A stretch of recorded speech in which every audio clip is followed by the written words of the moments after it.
Continue. I'm glad actually that today we have two sessions on one novel, because I think it makes it easier for us to discuss in more detail. But let me just quickly go over some of the other points in the earlier slides, just because there are many things that I missed.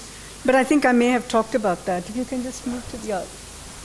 So, I've already discussed the value of the multiple narratives told over time, and that one reason why these different narratives that are literally put together and edited by Franklin Blake, why this is so important is that new meaning can be found in events that meant very little at the time. So this is the thing that when does one discover meaning in something? That's a big question that looms large over this novel. People are constantly misreading each other. They're misreading each other's motivations. I already referred to Franklin Blake completely misreading Rosanna, that he sees her blush, but when he arrives, but he doesn't even notice that it relates to him and her feelings for him. And this happens all the time. She's misreading him. He's misreading her, and Rachel misreads Franklin as well. So, but it also, this idea of how to read is a question that is foregrounded very deliberately in this novel. And one reason why the central question of who stole the moonstone and when did it occur is a question that can be answered only by providing multiple narratives. And so that new meaning can be found in events that meant very little at the time. So for one thing, the moonstone's curse looms large as an explanation for puzzling events. So this idea of the curse, we keep coming up again and again with the spectral, the occult, the gothic.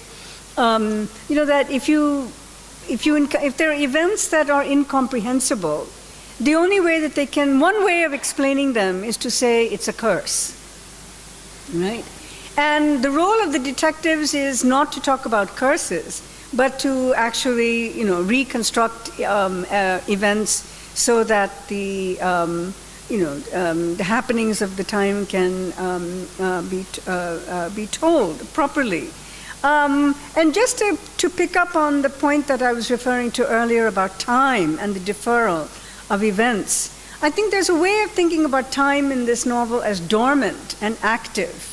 And deferral is part of this dormant time. If you look at this novel, it's really sort of stretched over time. Develop a chart if you want to, and you'll see how much this novel is stretched over time. It seems as if nothing has happened. Even this question that the priests ask of Prof and Lucre, how long does it take for the mortgage period to be over?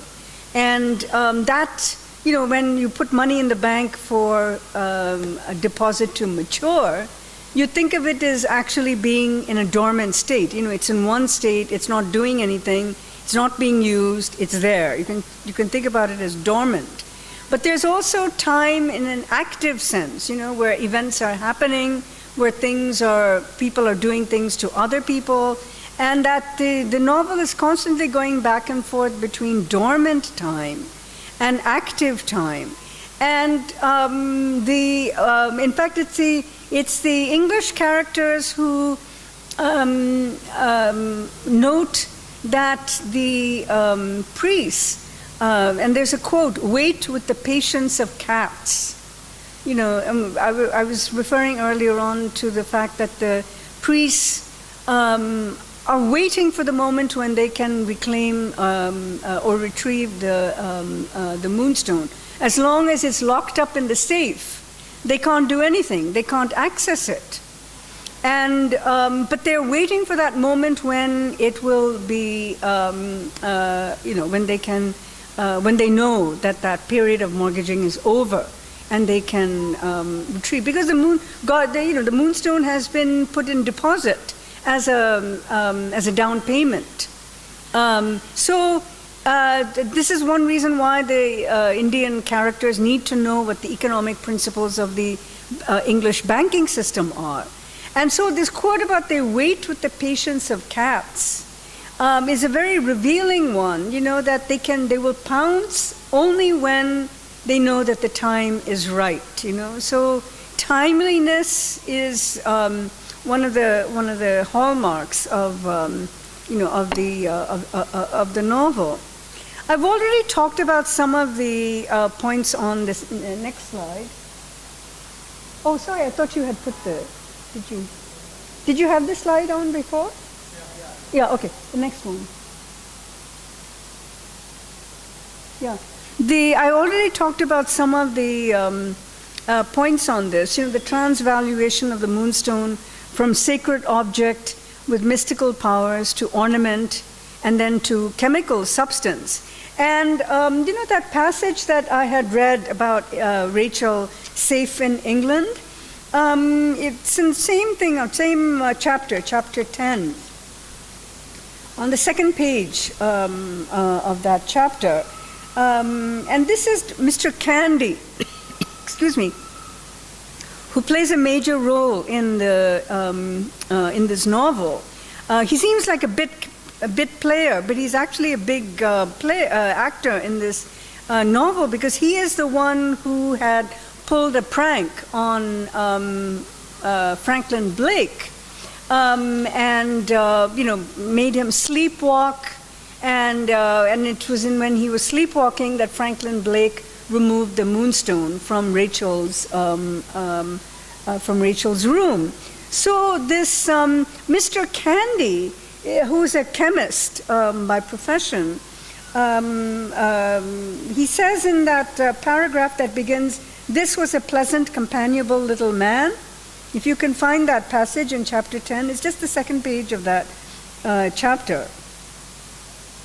In society, he was constantly making mistakes and setting people unintentionally by the ears together. In his medical practice, he was a more prudent man, picking up his discretion by kind of instinct and proving to be generally right when more carefully conducted doctors turned out to be wrong. What he said about the diamond to Miss Rachel was said as usual by way of a mystification or joke. He gravely entreated her in the interests of science to let him take it home and burn it. And then he says something interesting. He says, "We will heat it, Miss Rachel, to such and such a degree, then we will expose it to a current of air, and little by little, puff, we evaporate the diamond and spare you a world of anxiety about the safekeeping of a valuable, precious stone." My lady, listening with a rather careworn expression on her face, seemed to wish that the doctor had been in earnest, and that he could have found Miss Rachel zealous enough in the cause of science to sacrifice her birthday gift. So, the Candy offers another way of thinking about the moonstone as an experimental object for science, and that if you burn the stone, as he puts it, it will evaporate and become, like and he says that the evaporated form of the moonstone is one way in which you can keep the moonstone safe. And it's a kind of ironic way that he's posing the issue, but I think the broader context also is, what does one do when there is so much wealth that is in your possession that you have to develop safeguards to preserve that wealth? What do you have to do in order to preserve your wealth so that you will not squander it? It will not just be, nor can you, what do you do when wealth is not just part of dormant time, but can actually be active time? So, this binary that I suggested earlier on about dormant and active, relates to the value of the moonstone itself. That, if you're just possessing the moonstone as your inheritance, and you can't really do anything with it, you can't show it off, you can't cut it into finer stones and make a necklace out of it or a bracelet out of it. If you can't do any of that, then what's the point of just inheriting a big hunk of stone? And Candy has this very facetious solution. He says, that's the thing about moonstones. If you burn it, it evaporates, and then you don't have to worry about safeguards. You don't have to hide it. You don't have to put it in a safe. You don't have to have guards to. But it's also very. I think this statement that it will, puff. It just becomes smoke. Is perhaps the most skeptical, cynical, materialist view of the moonstone. So if the moonstone has this baggage of sacred associations, Candy represents just the very extreme of that as the medical man. He's even described in this paragraph as the medical man. So that medicine is also scoffing at the values of religion, of the ideas of the sacred. And so even this binary of dormant and active time that I was talking about collapses in light of what Candy is suggesting of, just burn it, so it'll become, it'll evaporate, it'll just disappear into smoke. So it's just something to think about, this kind of various transvaluations from mystical powers to ornament to chemical. That's all that a moonstone is, after all. If you look at it from the material properties perspective, it's just, a chemical substance. It has no inherent value. It has no economic value. It has no religious value. It has no decorative value. It's just a chemical substance. And this kind of bottom line thinking that Candy represents, that substances, that any value that we attach to things are, cultural values, that they come out of the ways that human beings assign meaning to, what they have, what they hold, what they carry, and so forth. And so it's this whole spectrum of values that the moonstone represents that Candy really brings to the surface. And just to continue along the same line, if the moonstone as an object has such a wide range of meanings and values, some of the discussions in the novel also suggest that the same thing is true about things like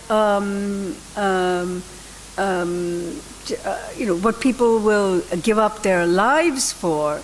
And at one point, when the priests turn up, Bettridge calls them murdering thieves. And Murthwaite, in the same moment, says they are wonderful people. So that, you have this kind of it's not just the moonstone that carries so many different meanings, but it's also the ways in which, human beings are perceived. So there's this vast cultural distance in ideas of value. And Murthwaite often is the person who is trying to interpret the other culture, make that culture more available to Western understandings. And he talks to Bettridge, and he says to him, the sacrifice of caste is greater than the sacrifice of life for the Hindus, because Bettridge, like all the others, cannot understand why the priests would, go through life being excommunicated and yet still on a mission to recover the moonstone. So, when Bettridge says they are murdering thieves, he puts them in the same frame of understanding as thugs, as dacoits. There are people who, because Bettridge believes they are out to take their possessions. And it's Murthwaite who acts as an interpreter and also sheds light on the Skalapani concept. And he says, well, they've actually undertaken this mission at great cost to themselves because they have now lost their caste. And he says the sacrifice of caste is greater than the sacrifice of life, for the Hindus. So, and then I've already talked about this one. And then, and I've also talked about this as well, about the operations of justice. And I mentioned, of course, the fact that the Hindus are picked up off the streets and they're held for a week as rogues and vagabonds. And even here, there's this clause, they can only be held for a week. That the justice system has a kind of a time element, built into it. So that if within a week, charges are not filed properly, the people arrested have to be released. So they're held for a week, but no charges can be filed. So it's the same principle, that justice also has its, legal principles have time factors, built into them. The justice system says jails can, people can be arrested only for an X length of time. And if the proper legal procedures have not been implemented or charges have not been brought, by the end of that time frame, judicially determined, so-and-so would have to be released. So, this is part of what the Indians are also learning, that the English justice system has this sense of time that's built into it, that the English economic system has the sense of time that is built into it. So they're held for a week as rogues and vagabonds. And since there is no cause for arresting them, they're released. So, as I mentioned earlier, there are these vagrancy acts which swept the poor off the streets. And I wanted to make a connection between the domestic poor, who are treated as if they are akin to colonized subjects. There's a similar system of perception. And that's the point I want to highlight, that there's a similar system of perception which leads, think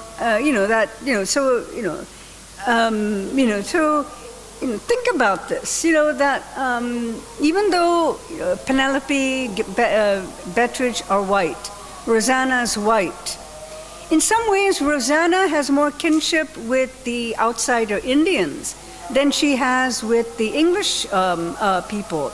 And it's because of the fact that she comes from a socially debased class. As I said, she was rescued from a house for fallen women.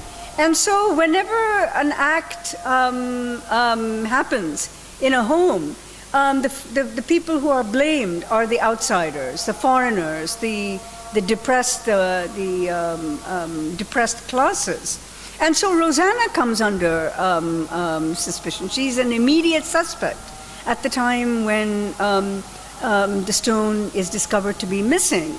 So there are class issues that overlap with the race issues, so that if the priests are arrested and treated as vagabonds, there's this kind of interchangeability that happens in the valuation system, that vagabonds who are generally treated as coming from the urban poor in England, they are treated as synonymous with colonized subjects.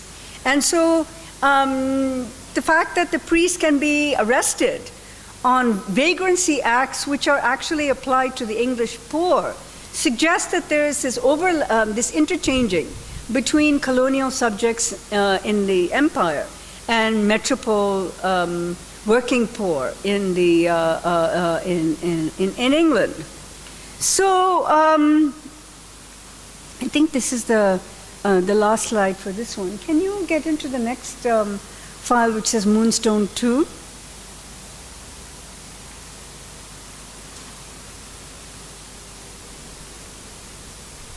You can just leave this. Leave this one. It's the next file. Yeah. The one that says Moonstone 2.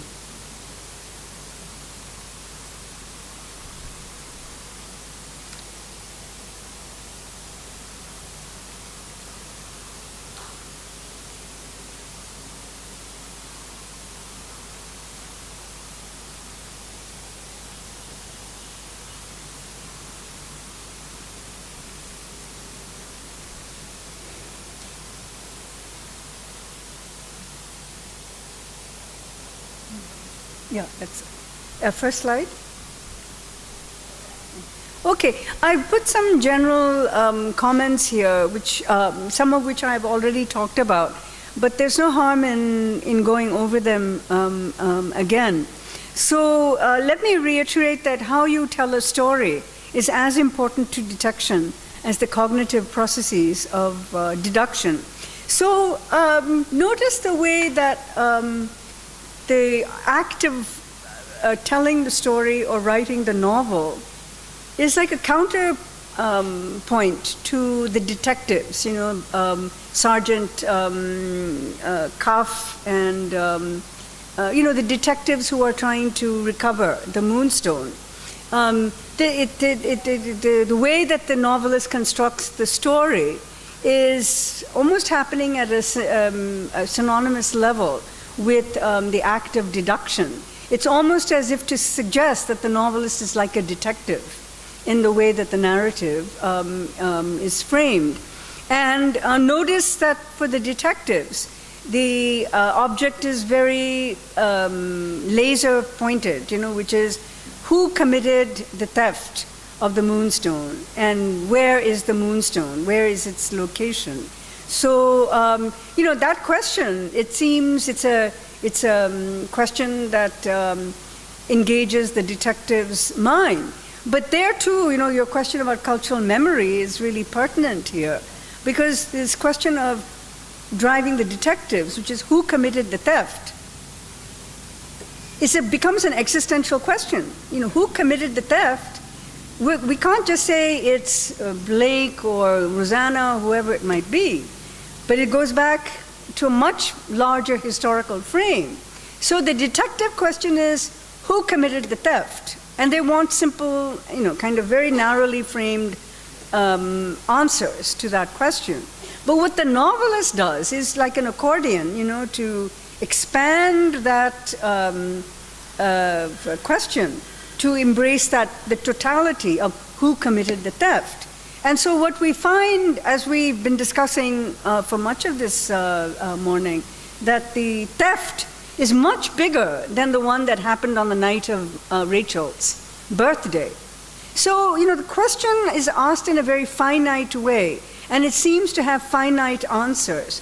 But the very posing of that question, who committed the theft, it sort of opens up this cultural memory of a much bigger story that is what is being told by the novelist. So in many ways, it's almost as if the novelist is trying to give a corrective to the detective novel that is being written by the detectives.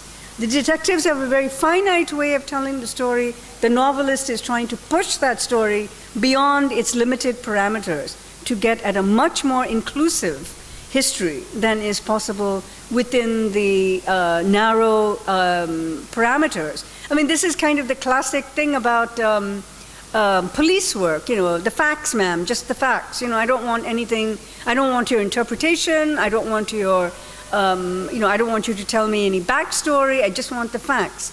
So there's that, and then there's this much broader story that is being told. And that's exactly what is happening here with this. So, you know, readers have to revise what they believed to be the case in the first half of the novel.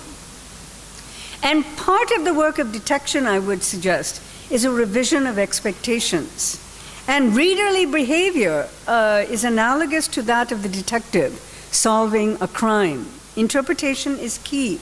We are inducted into the novel as detectives, so that the way we read becomes entangled with the way that detectives are going about, you know, solving the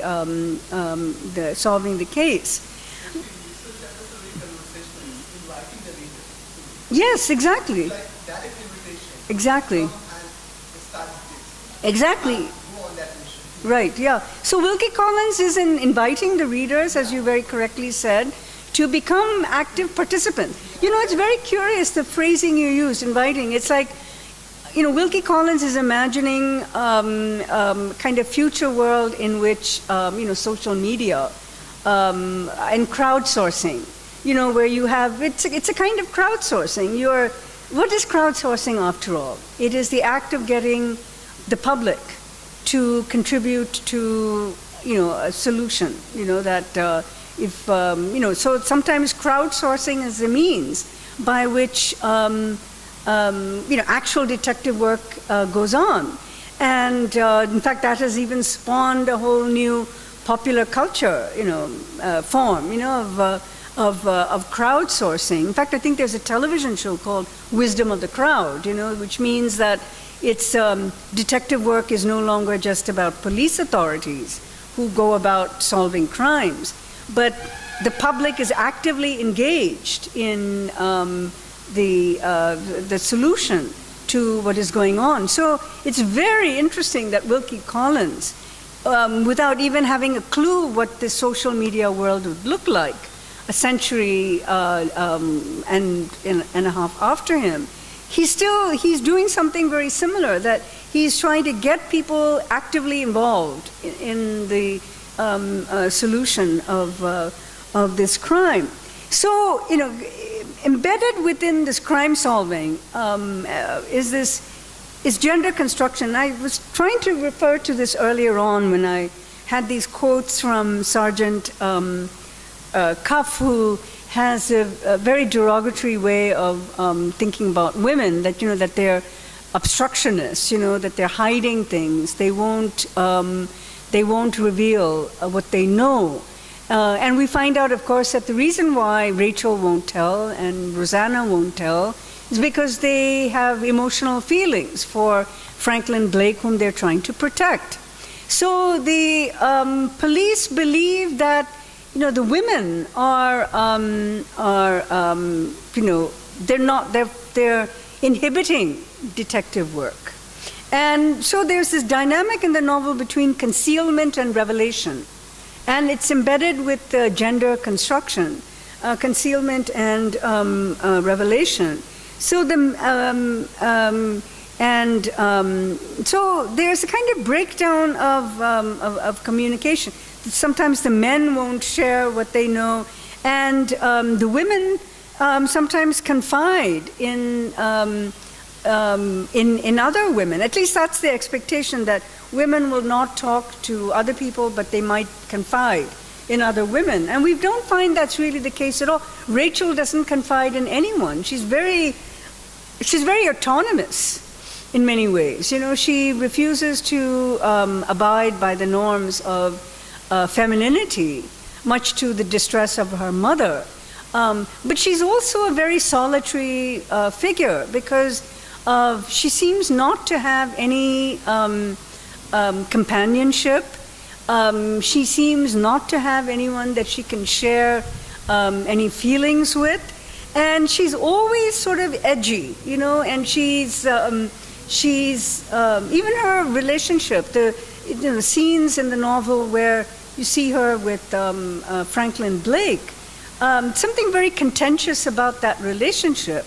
It's as if they she refuses even to believe that they are in a romantic relationship. And that whole scene when she confronts him about the Moonstone, it's like a drama, very intense drama, and she interrogates him.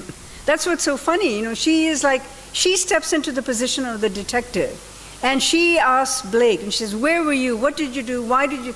And so there's this very intense exchange between her and Franklin Blake, which suggests that she is taking on some of the roles of the detectives. And of course, Franklin Blake is completely clueless about this.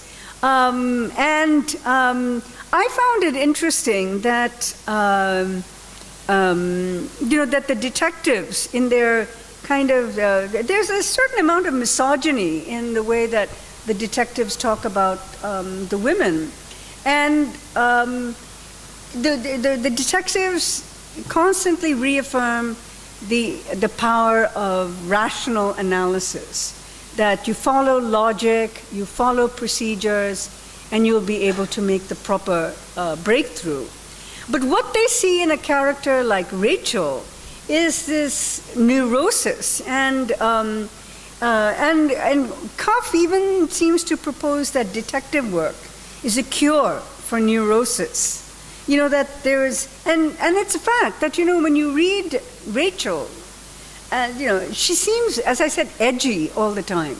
But she's also, she seems always to be unable to deal with some tremendous stress that she's facing. She always gets headaches, she gets ill, and part of the reason for her high stress levels is because she believes Franklin has stolen the Moonstone, and she's trying to protect him, and she can't say any of this to anybody. So her inability to share contributes to the perception that she's neurotic. So Collins is also painting a picture of a very, kind of a very fractious world in which people are not finding any ability to trust in each other, to confide in each other, and Rachel doesn't even see that the detectives are doing anything that are helping her. And so she appears to them as very neurotic. And it is interesting that the genre, the detective novel genre, was believed something that could be applied to the treatment of social ills. So the Moonstone, as a stone, becomes a metaphor for social anxieties and disorders. This is the relationship to the curse that I want to make here, because at one level the Moonstone is treated as if it is a curse, right? Something whose influence cannot be explained. That's how you define a curse. You have, like the leper, the story of the mark of the beast. The man fleet suddenly turns into, he's frothing at the mouth, and he has convulsions, and he turns into a beast. And it's assumed that this kind of bodily change can only be explained because of a curse. And similarly, in the Moonstone, the fact that once Rachel inherits the Moonstone, all sorts of terrible things start to happen.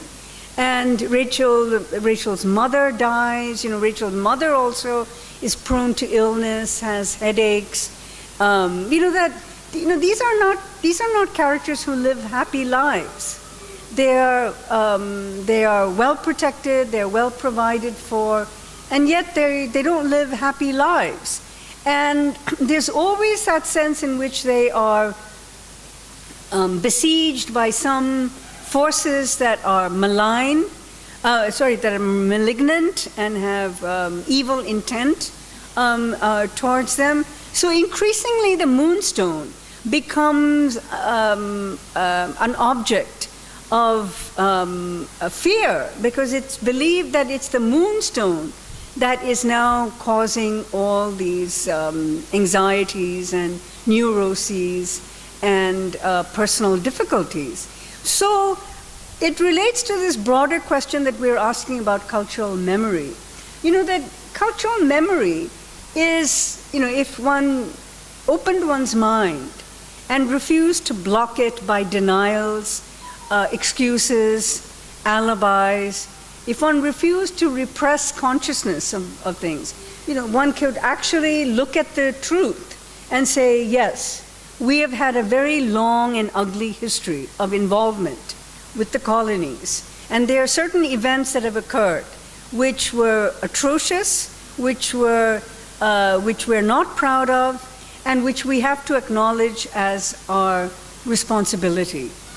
That's the broader kind of gesture of recognition, that recognition of blame, that one bears responsibility for a history in which terrible things have occurred. So responsibility, history, memory, these are all related. But the fact that in this novel, characters don't acknowledge that memory has this effect that once you repress memory, it's also creating certain psychosomatic problems. You know, this headaches of Rachel are symptomatic of an inability to speak, to share, to be free with others, to confide. The anxieties, the disorders, the neuroses, all of this, you know, so this is just a proposition that I'm making. Is the repression of cultural memory such that the effect that is shown by the English social body is one of anxiety, neurosis, disorders, you know, whether it's bodily disorders, health disorders, that, you know, it's this, you know, so it's a relationship between the repression of cultural memory, which came out in the question that you asked, and the effects on one's on body, on the somatic, on that, so that all kinds of psychosomatic disorders enter as a result of the repression of cultural memory. So Rachel Verinder is one such example, and the only thing that is acknowledged is that the moonstone is a curse. So even the idea of the moonstone as a curse, it's an alibi for not having to acknowledge the history yourself. You know, that the moonstone, when you say something is a curse, you don't have to explain why something has happened. You don't have to force yourself to try to understand why things have happened. You can call it a curse and then say, I must remove that curse in whatever way is necessary. In the Mark of the Beast, the solution was torture the leper so that he would reveal the secret curse that he had imposed on the Englishman fleet. And in this novel, get rid of the moonstone, let it go back to India, but we don't have to deal with it. As long as we don't see it, we don't have to acknowledge that history. So this is the kind of situation of, you know, where even as the detectives are trying to piece the pieces together, you know, the action of detection is a very rational, very empirical one. But that logical act can only go so far. It cannot encompass the act that is required to acknowledge cultural memory. And this is the you know, this is the conundrum of this you know, of this novel. Yeah. Next slide, please. So here, let me talk a little bit more about Ezra Jennings. You know, we talked about Rosanna as an outsider, and you know, her social class, her you know, you know, she's rescued, but she's still very marginalized within her society. And Ezra Jennings, you know, who only appears in the second half of the novel, is, I think, equally a tragic character. You know, he's the one who is presented as,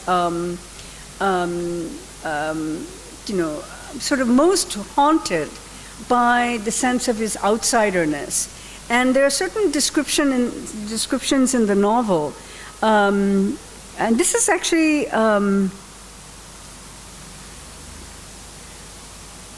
you know, this is when, you know, Ezra Jennings is talking about Franklin Blake, and he says, what is the secret of the attraction? And I have it on here, so you can, I don't know which page it is in your handout. What is the secret of the attraction that there is for me in this man?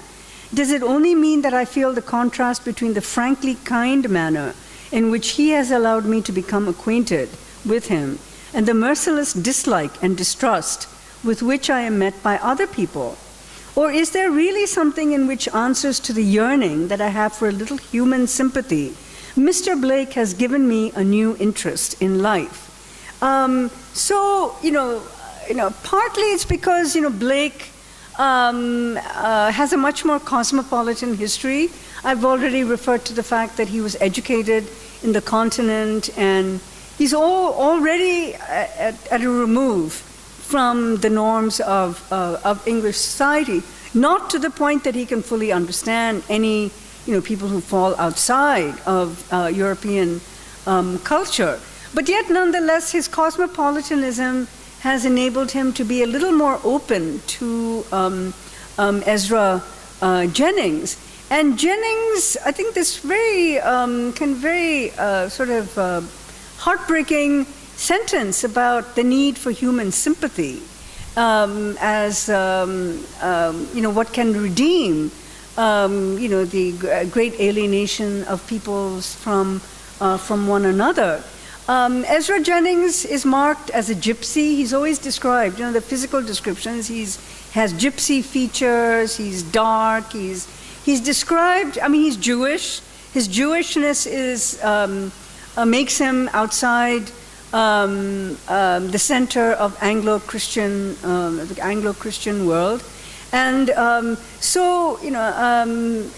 Ezra Jennings becomes, in a way, almost a stand-in, if I can put it this way. And bear me out as I probe this thought.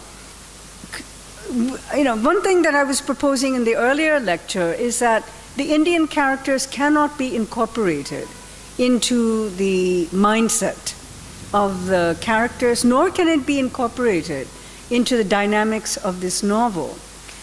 But there are characters like Ezra Jennings, who are part of England, who are, natives of England, but are still outsiders. They are as much outsiders to England as the priests are to England, as so far as acceptability is concerned.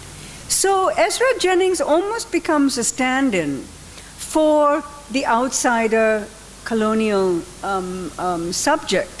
And, Collins can sort of write these sentences describing the sad plight of Jews in England in vivid ways that he probably would not be able to employ in his description of the Indians, who are always coded as spectral and silent and so forth, that they don't, that the Indian characters don't say anything, they don't seem to have a voice of their own.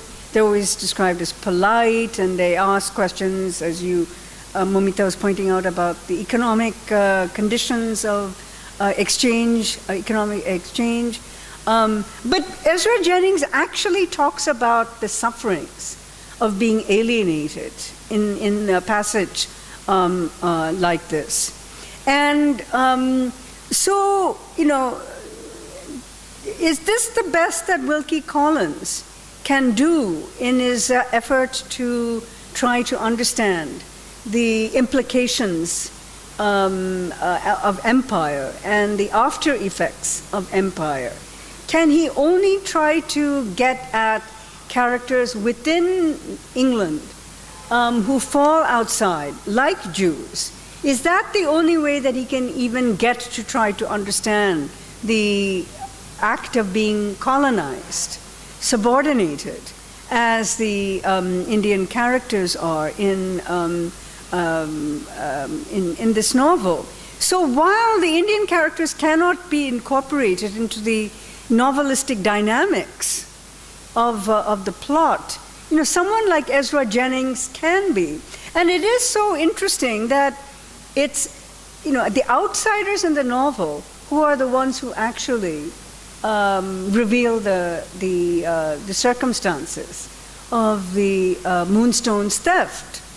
It's the outsiders. It's as if to say the outsiders have a special knowledge that is unavailable to those who are the insiders. The insiders are so insular, so bounded by their own cultural knowledge, that they cannot step outside of that. They need someone like Murthwaite, who interprets, who acts as the intermediary, who translates, who makes available other cultures. But it's the outsiders who are the ones who have some special ability to reveal the truth.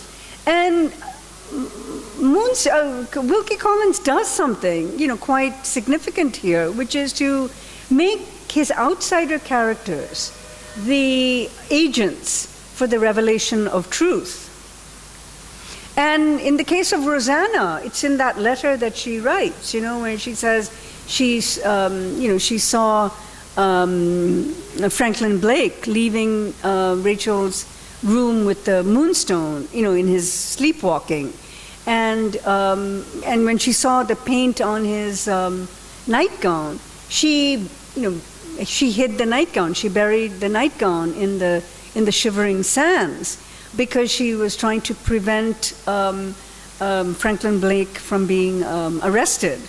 But she knows the truth and she reveals it in a letter. But here again, notice the time and deferral.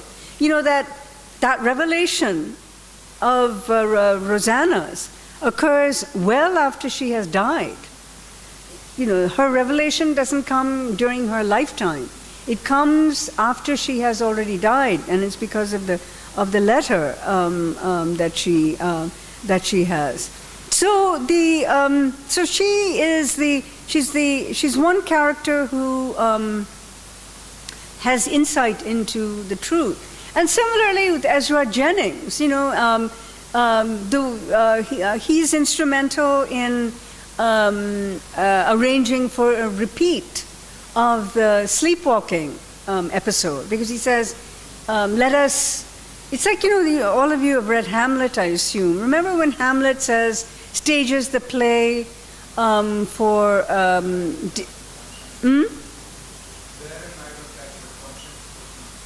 yes, exactly. He stages the play thereby to catch the conscience of the king. So, Hamlet's philosophy is that if you reenact the events that had happened, the mirror image of the play will expose the perpetrator of the crime. And Ezra Jennings believes the same thing, that if you can repeat the circumstances of the of that night, and it turns out that Candy was trying to play a joke, because there was this debate between Candy and Franklin Blake, and Franklin Blake was skeptical of science. And Candy was trying to prove a point, that, remember, Candy was the person who said, what is the moonstone? It's just, if you burn it, it just evaporates. Candy has this bottom line understanding of the moonstone is nothing but chemical substance. That's all that it is, has no value beyond that. And so Candy is the one who, because he feels offended that Franklin Blake is mocking science, thinks he's going to play a prank on Franklin. And so he gives him this drug, this laudanum, as it was called, this drug, which induces, sleepwalking. And notice here that opium plays a big role in this novel. Not just in this novel. Next novel we're going to read is The Sign of Four. And of course, I think many of you have read other Sherlock Holmes stories, but he had this cocaine addiction, right? The 7% solution, as he called it. And think about how many novels of the 19th century have substance, substance abuse in them, of opium, laudanum, cocaine. And I think it goes back to something I was proposing earlier on, that what is this kind of social disorder that is occurring in England, that people are resorting to substances like opium and so forth. Ezra Jennings, we find, has an opium addiction. And opium was connected with the mysterious East. The opium was a drug that was coming from the East. And when we talk about Sherlock Holmes, the same line appears there, that that opium is, substance that's grown in the plant that's grown in the East, and that it's again the same trope of the East is coming to invade and make the West weaker. So opium was seen as an industry that took off in the age of empire, and that empire became a kind of catalyst for opium production. And so the proliferation of characters who are addicted to substances like cocaine, like opium, that is also very suggestive of, what is the relationship between, English people consuming objects in England and the origins of, of these substances. So Ezra's opium addiction connects him to the evils of the East as much as the seemingly exotic eyes do. So next slide, please. Okay, so I'm trying to sort of wrap up a discussion of, the kind of a lecture about this novel so that we can talk about some overarching themes here. And the restoration of the British home, it's what I want to suggest is an outcome of of what to do about the curse. If the curse is a blight on England, it's coming from the East, whether it's the Moonstone or whether it's the opium. Opium, Moonstone, they all become sort of interchangeable as substances coming from the East. So by the end of the novel, Rachel is perfectly happy that the Moonstone is retrieved by the Indians and it goes back to India. Why is she so happy? Because you would think this is her inheritance, and she's been, she's losing her inheritance. And one reason why is because, she identifies the Moonstone with the disintegration of the English household. And her romance with Blake can only be fulfilled when the story of the puzzle of the Moonstone is solved. Franklin Blake is too problematic. She believes that he has stolen the Moonstone. And as long as he is the thief of the Moonstone and the Moonstone the location cannot be determined, Rachel cannot have a relationship with him. So her romance is blighted by the presence of the Moonstone. And once the Moonstone is out of the way, it paves the way for her romance. So what I wanted to suggest here is that the British home is restored as a result of the excision of the Moonstone. And notice that even this home is literally refurbished. When Ezra Jennings does that experiment, he refurbishes the house. So the British home is seen as torn by the intrusion of the Moonstone and its curses. And so the Moonstone becomes, it becomes associated with Indian exoticism, in contrast to English domesticity. English domesticity is the safe space, it's the stable space, and the whole intent of characters like Rachel are to restore the safety of the English space. And in fact, there was even a remark, and I wanted to put this up here. When Rachel's mother dies, she goes to live with her aunt. And there's this big issue of where is Rachel going to live after her mother dies. And Rachel says no, she doesn't want to go back to her mother's home. They still have the Yorkshire house. And she says that the Yorkshire house is linked too closely in her mind with the missing Moonstone. So even the legacy of the house is tainted because it's associated with the history of the Moonstone. So, this question of cultural memory gets receded further and further. That the Moonstone only becomes associated with bad things, with the curse.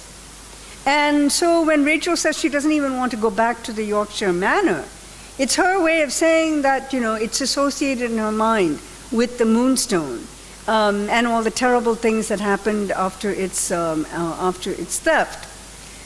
So just moving on here. Collins parallels the happy union between Rachel and Franklin Blake and the final happy union of the Moonstone into the forehead of the deity. And you notice how symmetrical it is, that this is kind of even pacing out of things, so Rachel and Blake can now marry once the mystery of the Moonstone is solved. And once the Moonstone returns to India, it's back where it originally belonged. So it's as if the marriage plot is complemented by the restoration of the Moonstone to the sacred site. So there's a way in which to think about the novel as reaffirming the call to peace and security. And the moral of the story is, keep the two spaces separate. The moment that, one comes from the other and contaminates the space of England, then there are all kinds of problems that develop. And it's a curious move to make, so I want to complicate things a little more, the question I asked about, is Wilkie Collins an anti-imperialist? In one respect, I think one could answer yes, because of the ways that he's trying to find a voice for those who, are simply cannot be understood within the terms of English society. But this kind of ending where we have an affirmation of two separate spheres, and that as long as the spheres remain, separate and not in mutual contact, things will be fine. But it still doesn't get around the question that how does one, because this empire is not going to go away if you keep objects and people in the colonies and you keep everything else intact in England. There is going to be this kind of interaction that will happen. And so Collins doesn't really seem to want to deal with that question about what happens to the Englishman who goes to India and has become transformed, and I think in one respect Kipling was a little sharper in his depiction of the Englishman who goes to India and becomes becomes sort of a degenerate. One way of explaining that is to say that Kipling talks about degeneracy as something that happens when there is contact between English and Indian. But Kipling was also trying to suggest that the darker side of the English self was not adequately recognized in England, which could still, like Gabriel Bettridge, who was the one who raised the point, I think Alvin, about Bettridge and Robinson Crusoe, so that Robinson Crusoe becomes a stable text. Robinson Crusoe is like a great English hero in the sense that he developed an entire culture for himself in isolation. Marooned on an island, he managed to recreate a self-sufficient world. This is the ideal Englishman, who takes challenges and remakes them to his advantage, and is usually he. So Robinson Crusoe becomes the Bible of Bettridge. And Bettridge is really like one of those characters who doesn't want to have to do with anything outside of his social world. He wants to, Robinson Crusoe is his comfort zone.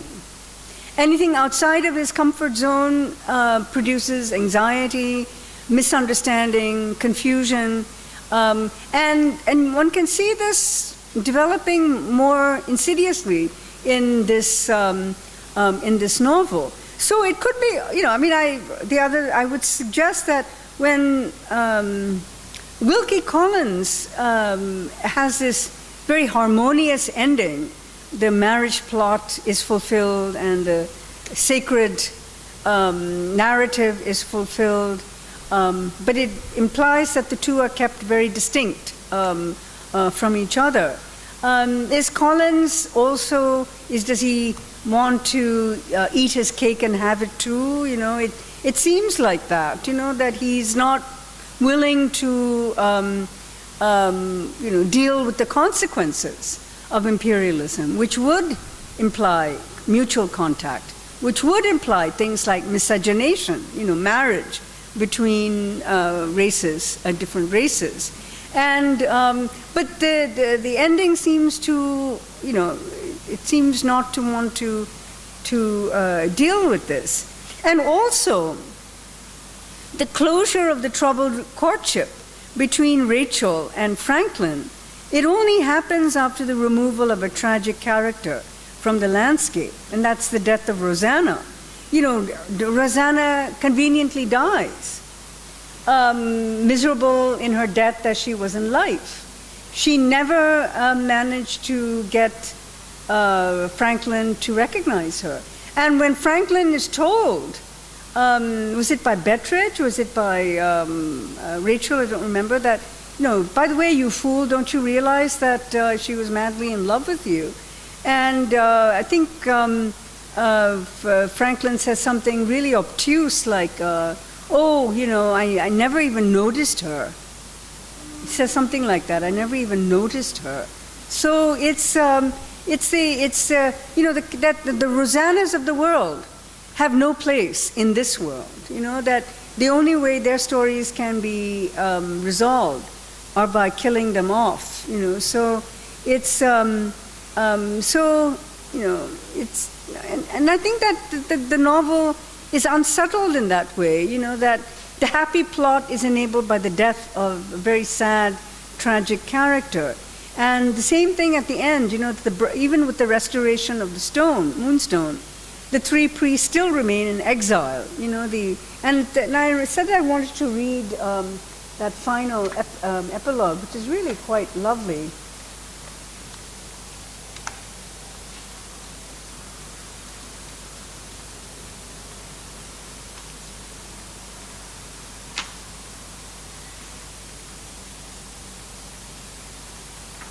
This is right at the end.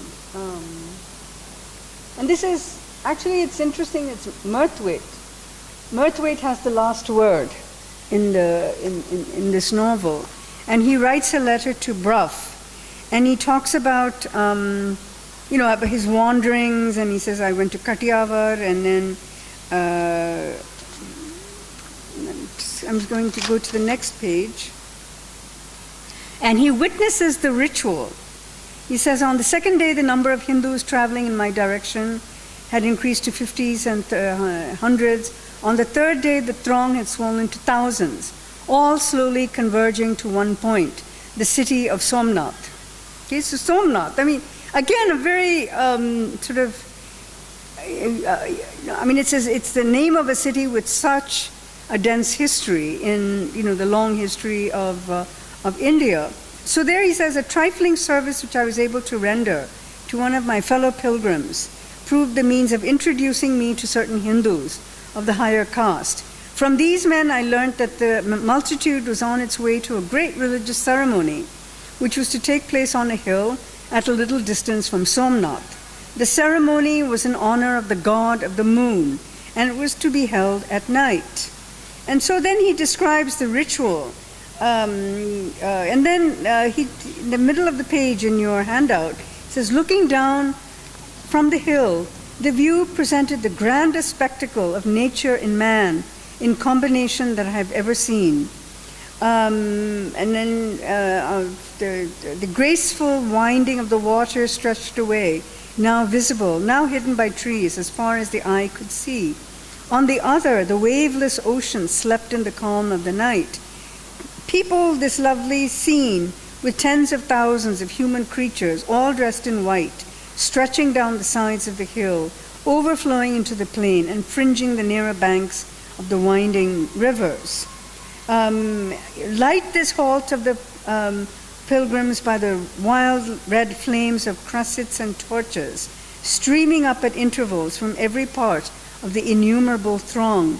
Imagine the moonlight of the east pouring in unclouded glory over all, and you will form some idea of the view that met me when I looked forth from the summit of the hill. So, and then the very concluding paragraphs where he says, there raised high on a throne, seated on his typical antelope, with his forearms stretching towards the four corners of the earth, there soared above us, dark and awful in the mystic light of heaven, the god of the moon.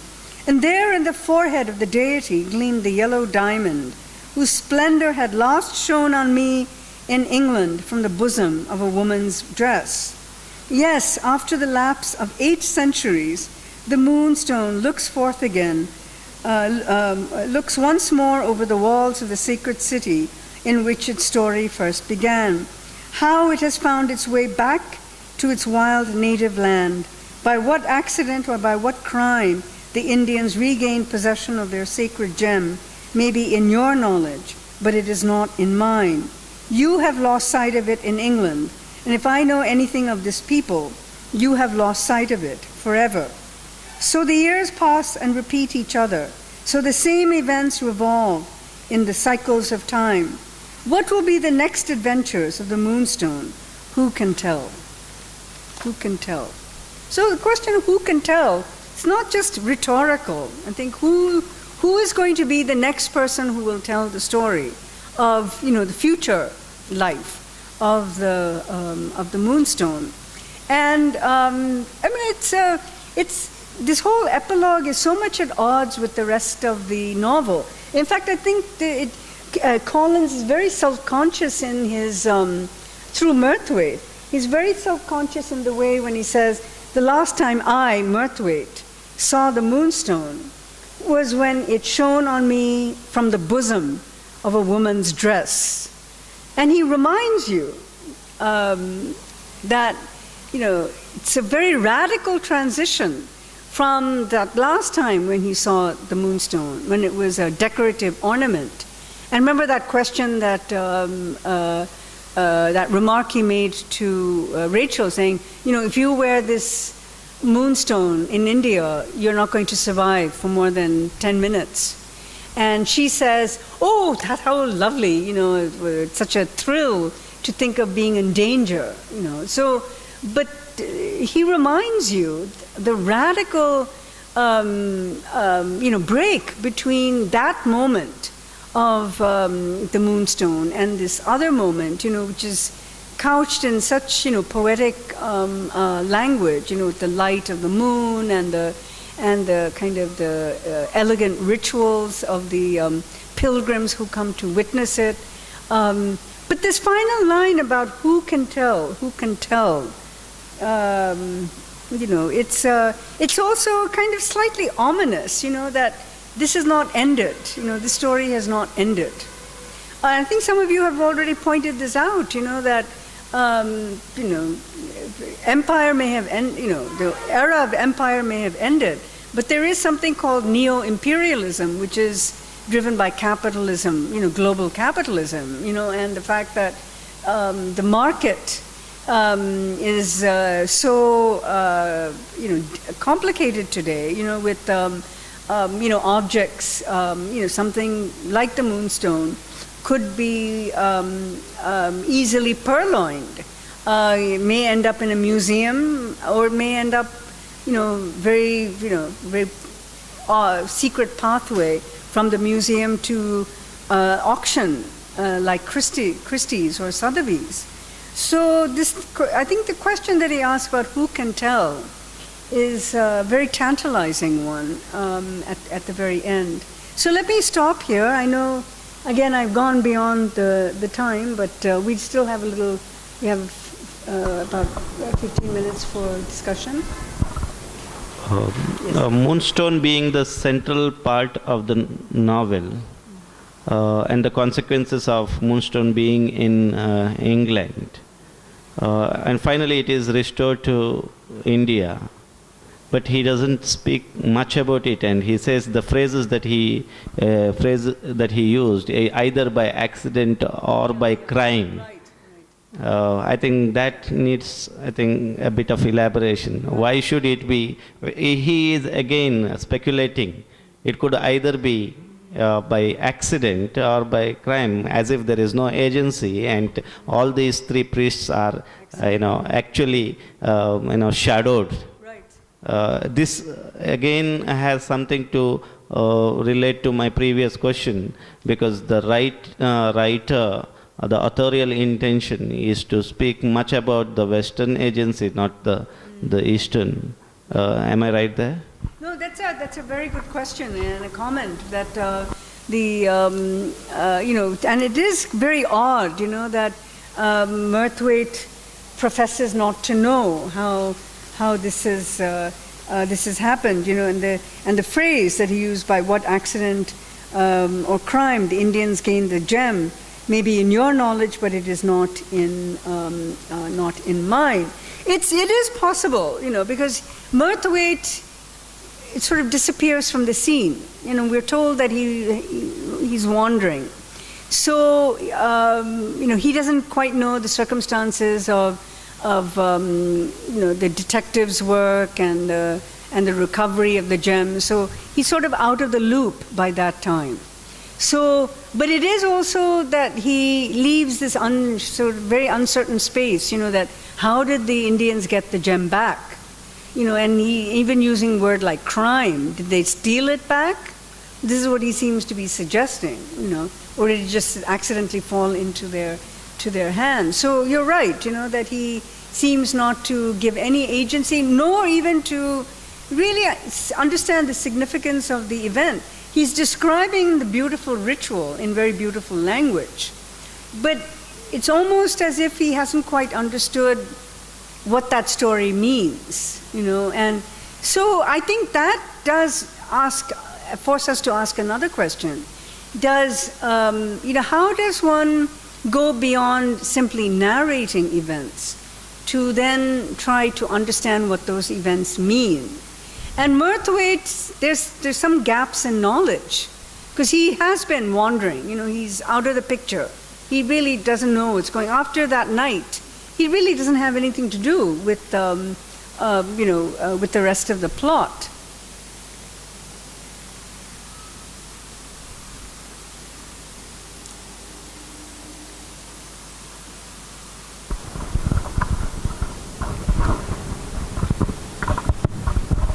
My question is regarding the presence of that anonymous, mysterious English boy right in the beginning of the novel, who actually appeared along with those three mysterious Indian priests, who was actually looking in that handful of ink.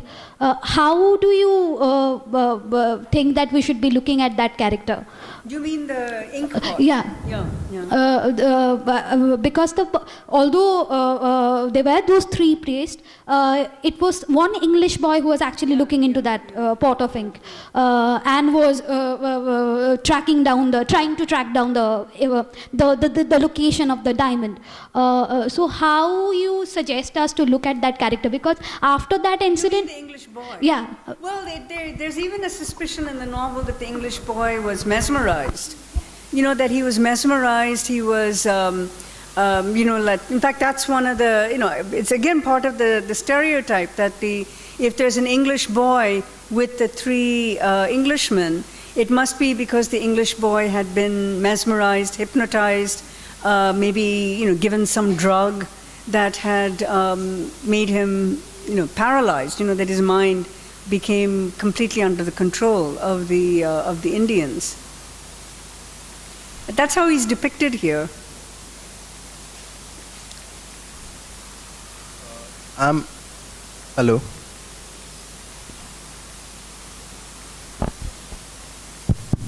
Yeah, it's working.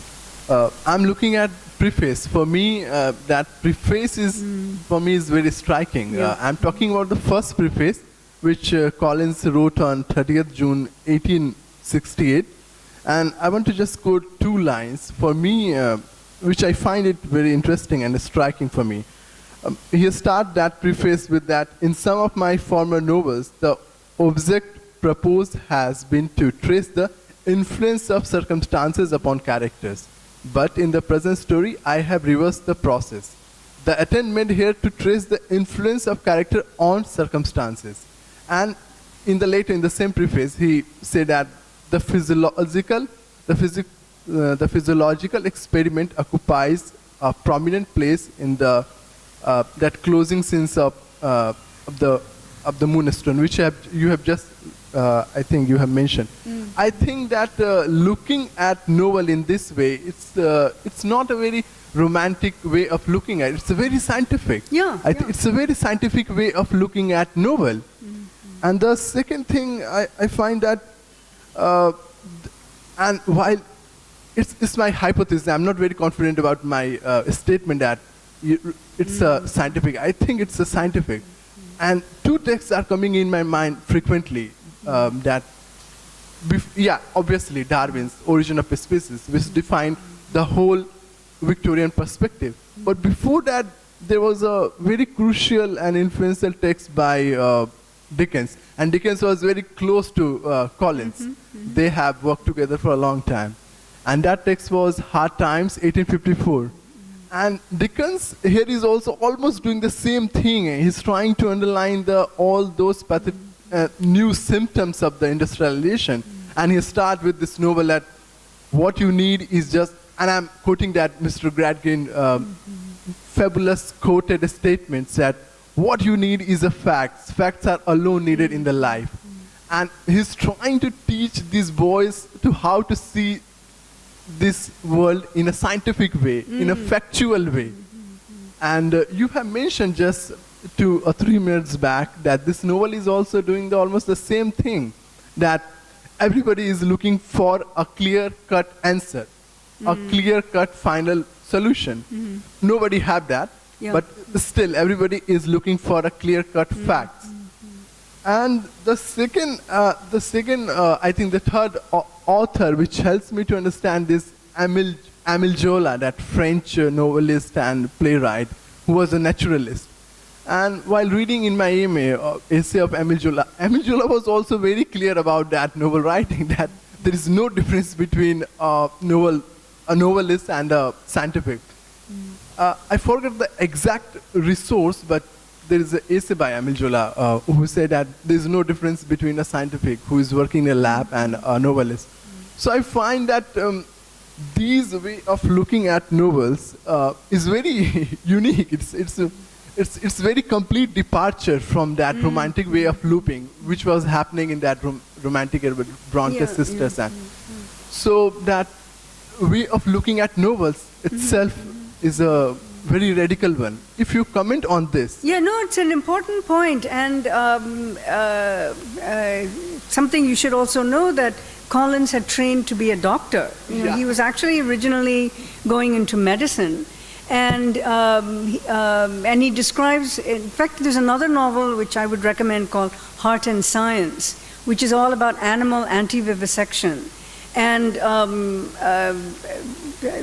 Collins had a deep suspicion of the scientist, and he describes how the reason why he was horrified and decided not to go into medicine was when, in one of his early classes, he had to go to the labs to dissect animals, and they used to use live animals, for dissection, purposes.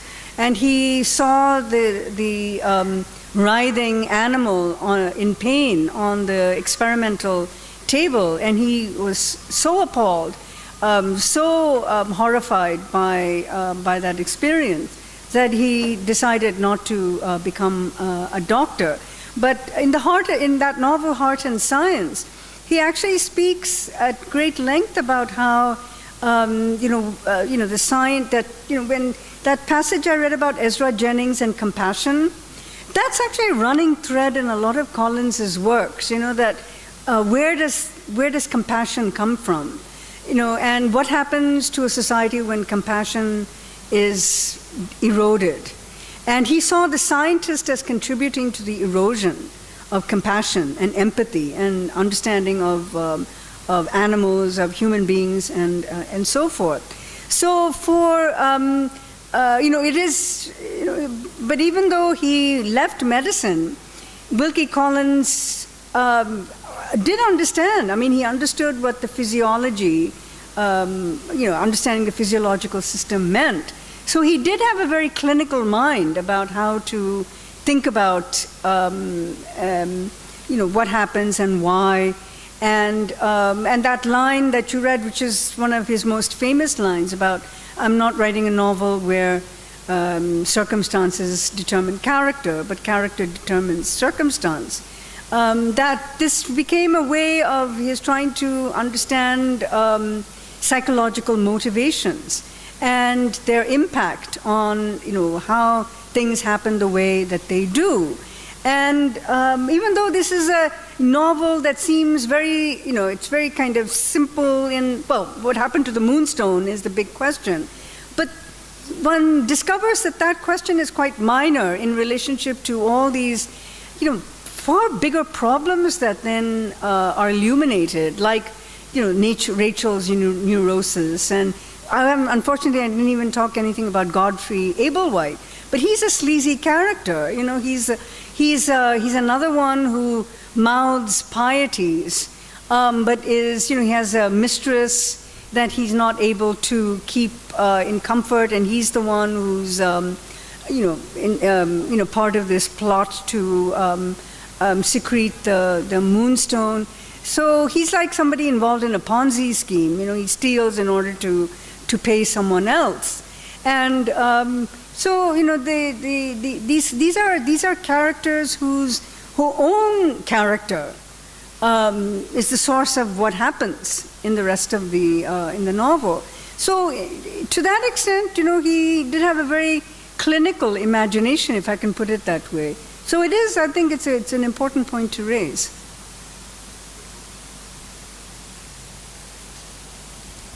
Hello. What interested me the most in this discussion was your opening up that possibility of neo-colonialism or neo-imperialism, which is yet to come. And that possibility is really mind-boggling because, when the English colonized and when they took back the Moonstone, the possibilities are, this possibility is too simplistic when compared to the coming whatever. We have this organized crimes, international gangsters trying to get the Moonstone once again. Now that point really, set my mind thinking. And the repression of it, how it assumes the contemporary, the contemporary forms of that repression. Recently, Shashi Tharoor has made this, he gave a lecture in Cambridge or Oxford, I don't remember. This is the era of empire that became... Then he has asked a very pertinent question with the British.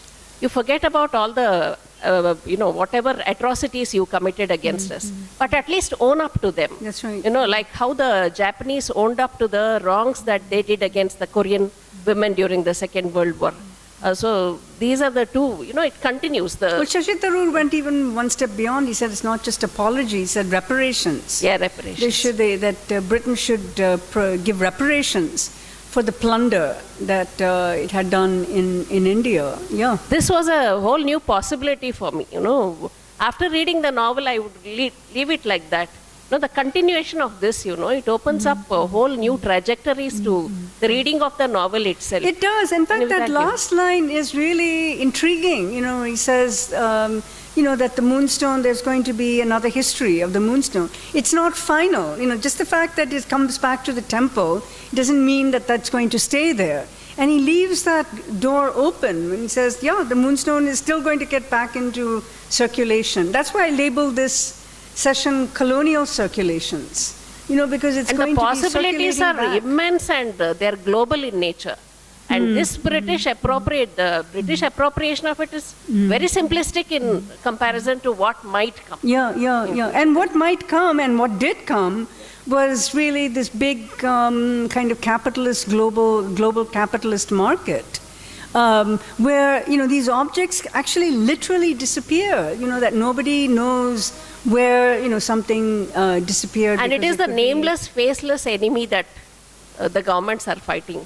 In fact, I was reading somewhere that I think that there's some kind of channel where a lot of these stolen objects end up in private holdings. And nobody ever knows about them because they're not part of museums, they're not part of any public space. So, it's like the Virinders who have inherited this moonstone, that when these objects become part of like a private holding, it's at that point that we sort of lose sight of where these things go. In fact, I remember last couple of years ago, there was a big expose. It was I'm trying to remember the name of the man. Was it? It's actually an Indian art dealer in New York who was instrumental in siphoning off a lot of these objects to other, art auction houses. And they busted his ring. They found out what he was doing. I can't remember his name, but there was the New York Times did a series of exposés of that. You're absolutely right about how Thank you for international extending this that is. boundary of my understanding. Thank you for extending that boundary of my No, it's definitely, understanding. there's definitely a kind of international story that continues after that. And it's not just about the moonstone in Africa with diamonds, it's even more. We're going to read King Solomon's Mines later. But, with Africa, the situation is even more dire in some respects because blood diamonds, isn't that what they're called? Blood diamonds? Yeah, blood diamonds, So this is a very important, a very pressing issue in international history, and it's really worth, it's all... And diamond mining itself in Africa, the stages that it underwent, initially they used to sieve the sand and mud and then they used to extract these stones. So later on they had to dig deep into the earth. So that is how scarce it became, because they never valued it much, except the Europeans, throwing light on that. So that is... Thank you. You can just...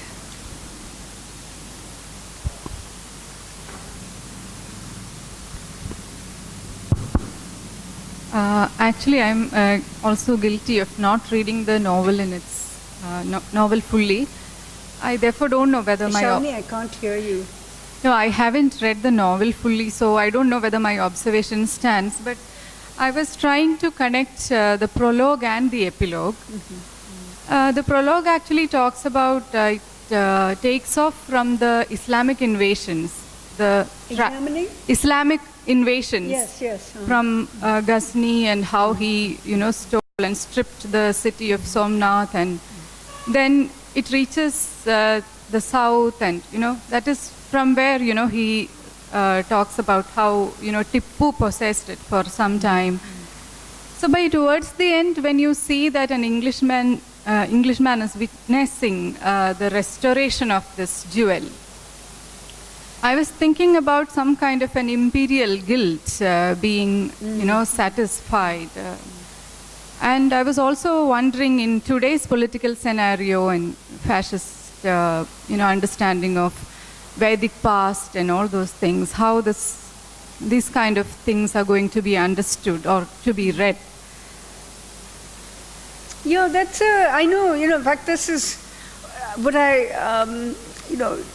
it's difficult reading this novel without sort of reviving a lot of some of the old canards of, theories of conquest. Because, Collins says, clearly, when he talks about Ghazni and he talks about, the destruction of the temples, and then So, in one way I would say this text, this novel, would be highly favored by the Hindu right today, because it reaffirms a narrative that is quite dear to the political platform of the Hindu right, which is that temples were destroyed, objects were looted, and there was whole-scale desecration of Hindu objects.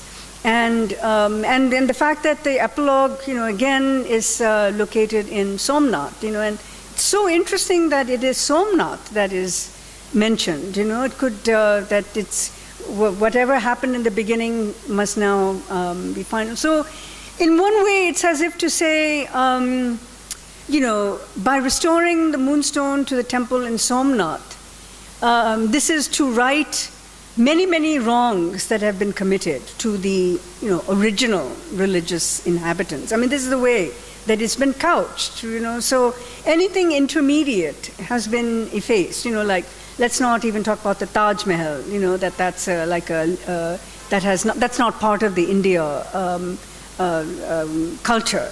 So this novel reaffirms that narrative. No question about that. And so it's.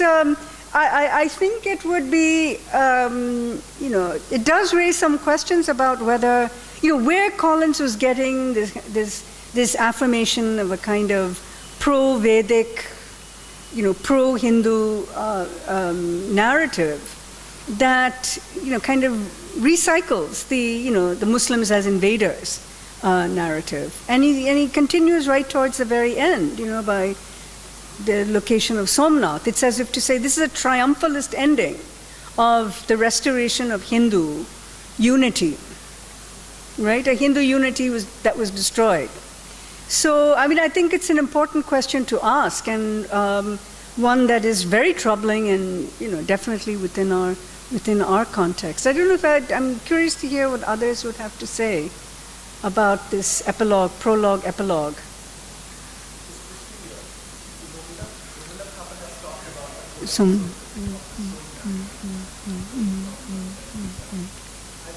Too bad Wilkie Collins didn't read her. I think now, because especially in the last 3 years, there is certain kind of recreation of the a very narrow and conservative Hindu meaning of, very Hinduite kind of meaning of that, our cultural past.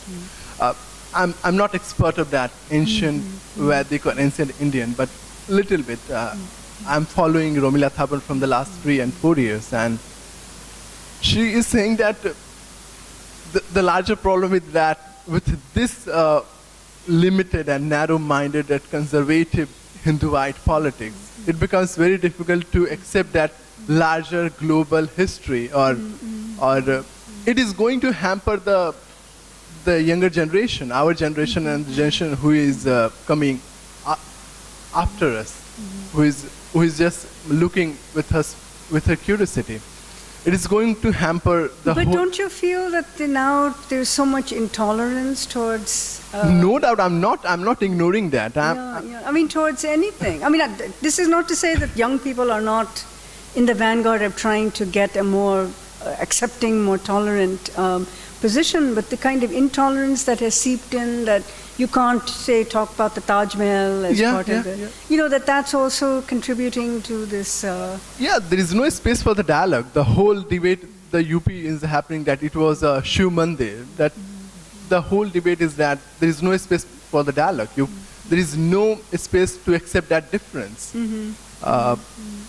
Because just 2 or 3 days there was a special article by the Express, the New Express article on Sunday, and that Express was trying to figure out how this monk is on a mission, and that mission is to establish a certain kind of Hindu codes in that Hindi belt, and it is happening from the last 6 months, and it is constantly happening in the last 20 years or 15 years in Gujarat also. So it's not I'm more interested in how certain kind of histories are making, how a certain kind of conservative, narrow-minded histories are formulating from the last 3 or 4 years. And yeah, it's there is no space for the dialogue. There is no space to accept a difference. So I don't have to say the final. I don't have a final line for this. I'm just worried. Well, I was going to say, first of all, that I'm curious where Wilkie Collins got the the consecutive conquests narrative that he develops in the prologue. But it also goes back to James Mill, the history of British India, where he was the one who made very popular the theory of the three phases of history. And he said there's the Hindu phase, there's the Muslim phase, and then there's the British phase. So James Mill's tripartite division became the standard view of history. That first there was a Hindu phase, that then there was a Muslim conquest, and then there was a British conquest. So that tripartite division has become the standard narrative for. So I suspect that Wilkie Collins brought that into play. That he must have imbibed some elements of the James Mill segregation of the three phases of Indian history.